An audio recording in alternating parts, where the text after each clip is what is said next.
From the National Newsroom of the Canadian Press, I'm Karen Rebo.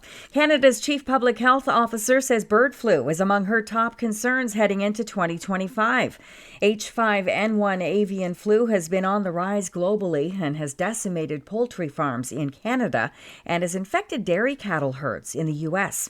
Canada's only confirmed human case of H5N1, a teenager in BC, became severely ill in November, but it's still not known yet how they got it. Dr. Teresa Tam says farm workers and people who keep backyard birds should wear personal protective equipment. There are people who keep backyard chickens or other birds, and those backyard birds are exposed to wild birds that are the carriers of this H5N1 virus, and they may or may not have the necessary protective measures. Tam is also closely monitoring a resurgence of measles in this country. She's urging parents to ensure their children's vaccines are up to date. Florida officials have confirmed a man killed in a Fort Lauderdale boat explosion on Monday was a Canadian. The Florida Fish and Wildlife Conservation Commission says its preliminary investigation shows a 37-foot vessel exploded after its engines were started, injuring all 7 passengers on board. One passenger was 41-year-old Sebastien Gauthier of Quebec, who died from his injuries. The FWC says 6 other occupants were taken to hospital for treatment. Local media reported the explosion happened at the Lauderdale Marina. Fire rescue officials say they still don't know what caused the explosion. David Bowles, The Canadian Press. U.S. President-elect Donald Trump took more digs at his foes in a series of Christmas Day posts online yesterday. Trump again referred to our Prime Minister Justin Trudeau as governor of what Trump said could become America's 51st state. He also claimed he told Canadian hockey legend Wayne Gretzky during a Christmas visit that he should run to be Canada's next PM, but that the athlete declined interest in politics. Trump also wished a hellish afterlife for the 37 of 40 federal inmates who've had their death sentences set aside by President Joe Biden.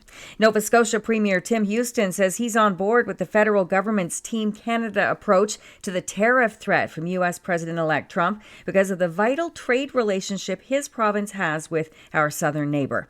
Houston says Nova Scotia wants to be part of a positive resolution because it exports a range of items from seafood and agricultural products to lumber and tires. The group of premiers are developing a strategy. The premiers will probably go down and meet with the governors in the States in the new year, and also, just make sure that we're, as a united front, pushing all of our relationships we have down there.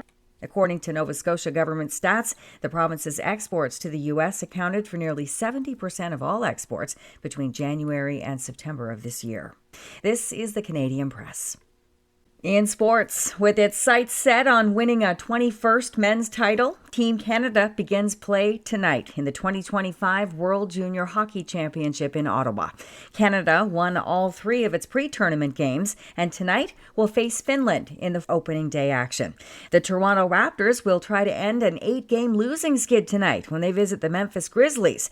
The 7-23 Raptors are in 14th place in the 15-team Eastern Conference in the NBA. The 20-10 Grizzlies are 3rd in the West. The Miami Heat are listing Jimmy Butler as doubtful for tonight's game in Orlando against the Magic, saying he needs time to recondition before returning to the lineup. Butler says he has not asked the Heat to be moved, but ESPN reported that the 6-time All-Star wants a trade by the league's February 6th deadline.